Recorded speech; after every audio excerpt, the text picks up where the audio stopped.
सौ बात की एक बात यह कि अमेरिका में सरकार ही शटडाउन हो गई, मतलब सरकार ही बंद हो गई। यहां की पब्लिक ये समझ ही नहीं पा रही कि सरकार है या कंप्यूटर है, बंद कैसे हो गई। वहां सरकार ही कैसे बंद हो जाती है। सब सरकारी दफ्तर बंद हो गए, सारे सरकारी कर्मचारियों को छुट्टी पर भेज दिया। मतलब है तो ये वहां की केंद्र सरकार के लिए, राज्यों की सरकारें तो चल रही हैं, लेकिन ये हो क्या रहा है, ये होता कैसे है, ये समझने वाली बात है। तो क्या है कि वहां भी बाकी देशों की तरह सरकार बजट बनाती है। मतलब इतना टैक्स से पैसा आया, उस पैसे का क्या करना है, बजट होता है, सेना को इतना देना है, स्कूलों में इतना खर्च करना है, स्वास्थ्य सेवाओं पर इतना खर्च करना है, वगैरह वगैरह। हर साल बजट बनता है, सब जगह बनता है, वहां भी बनता है।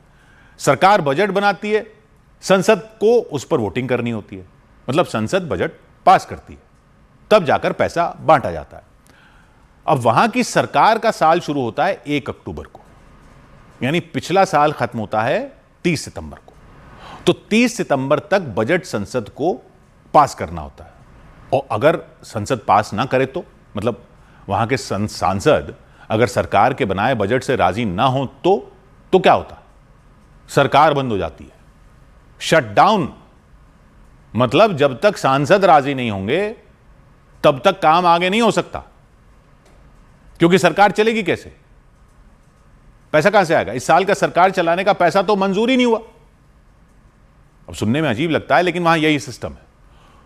तो बस बहुत ही जरूरी वाले काम चलते रहते हैं, जैसे सैनिकों को जो देना है वो पैसा जाता है, या एयरपोर्ट चलाने के लिए एयर ट्रैफिक को पैसा जाता है, लेकिन बाकी मोटे तौर पर सारी सरकार बंद हो जाती है।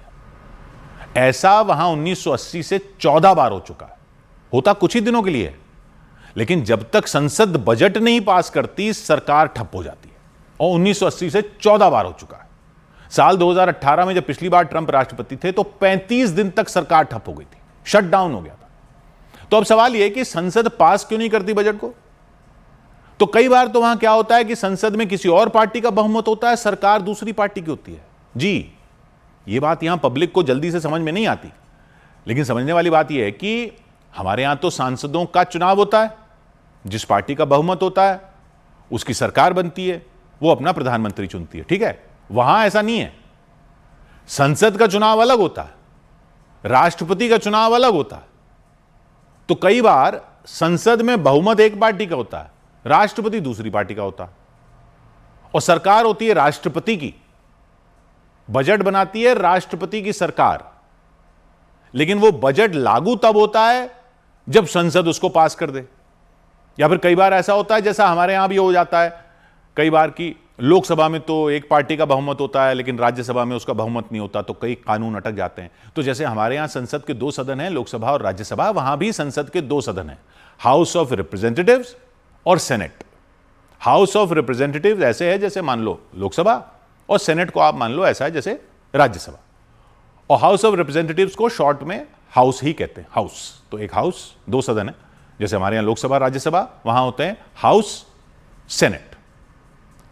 हाउस में होते हैं 435 सदस्य जो देश भर से चुनकर आते हैं, जैसे हमारे यहां लोकसभा में 543 चुनकर आते हैं, वहां 435 चुनकर आते हैं, ठीक है। लेकिन हमारी राज्यसभा और उनकी सेनेट का हिसाब अलग है। पूरे अमेरिका में 50 राज्य हैं, 50, और उनके हाउस में तो हर राज्य की सीटों की संख्या अलग अलग है जनसंख्या के हिसाब से। जैसे हमारे यहां लोकसभा में अलग अलग राज्यों में सीटों की संख्या अलग अलग है, वैसे वहां पर भी है, वो 435 बन के आते हैं। लेकिन वहां की सेनेट में सब राज्य बराबर होते हैं, छोटा हो बड़ा हो, ज्यादा जनसंख्या वाला हो कम जनसंख्या वाला हो, हर राज्य के सेनेट में 2 सदस्य होते हैं, यानी 50 राज्यों के 2-2। तो सेनेट में टोटल 100 हो गए, 100 सदस्य होते हैं। पार्टियां तो ज्यादातर लोग जानते ही हैं, वहां 2 मुख्य पार्टियां हैं, रिपब्लिकन पार्टी और democratic party. Trump Republican party के हैं, ओबामा और बाइडेन जो थे वो डेमोक्रेटिक पार्टी के थे। तो कई बार ऐसा होता है कि हाउस में, यानी हाउस ऑफ रिप्रेजेंटेटिव्स, यानी जो लोकसभा के बराबर वो है, उसमें एक पार्टी का बहुमत होता है, सेनेट में दूसरी पार्टी का बहुमत होता है, तब भी मामला अटक जाता है कई बार। तो इस बार क्या हुआ, इस बार राष्ट्रपति कौन सी पार्टी के हैं, रिपब्लिकन पार्टी के, ट्रंप। हाउस में किस पार्टी का बहुमत है, यानी हाउस ऑफ रिप्रेजेंटेटिव्स में किस पार्टी का बहुमत है, रिपब्लिकन पार्टी का बहुमत है। तो फिर सेनेट में किस पार्टी का बहुमत है? वहां भी रिपब्लिकन पार्टी का बहुमत है।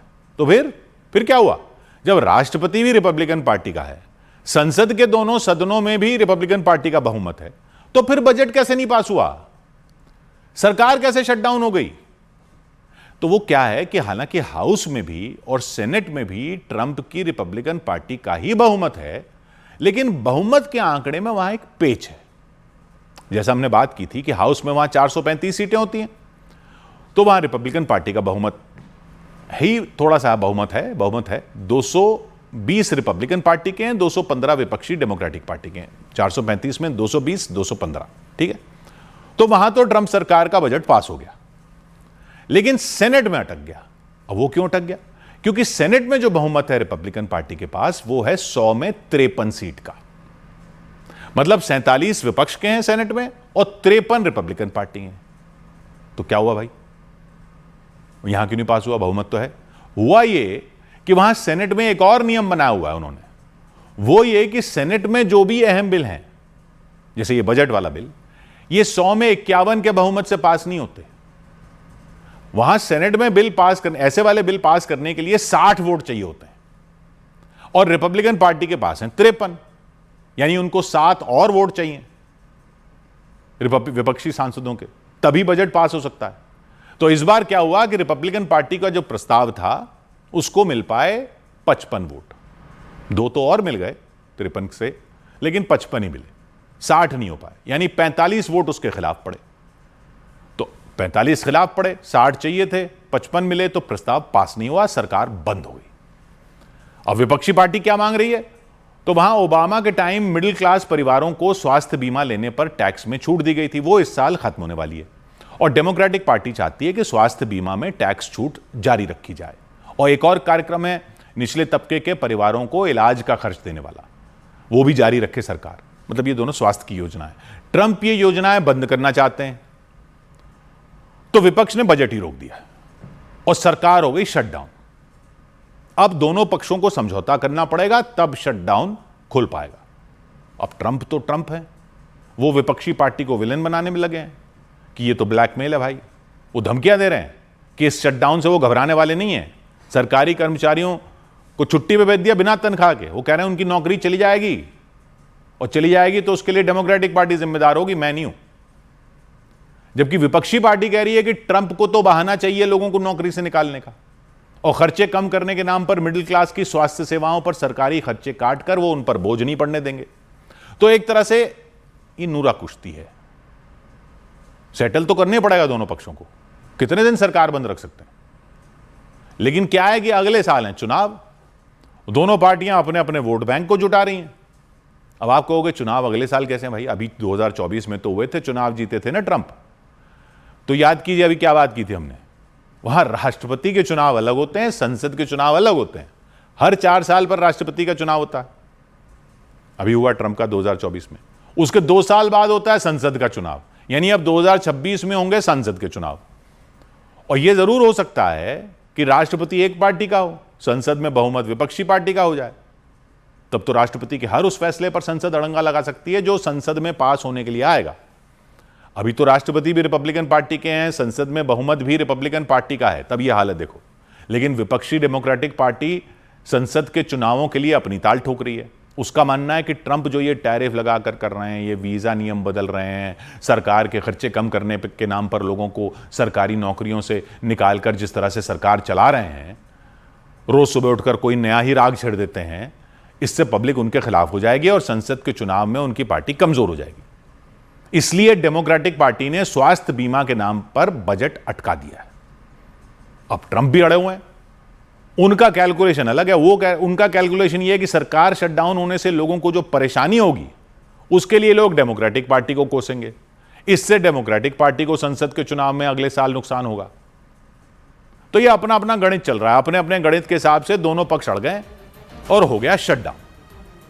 तो ऐसे बंद हो जाती है अमेरिका में सरकार। 100 बात की एक बात।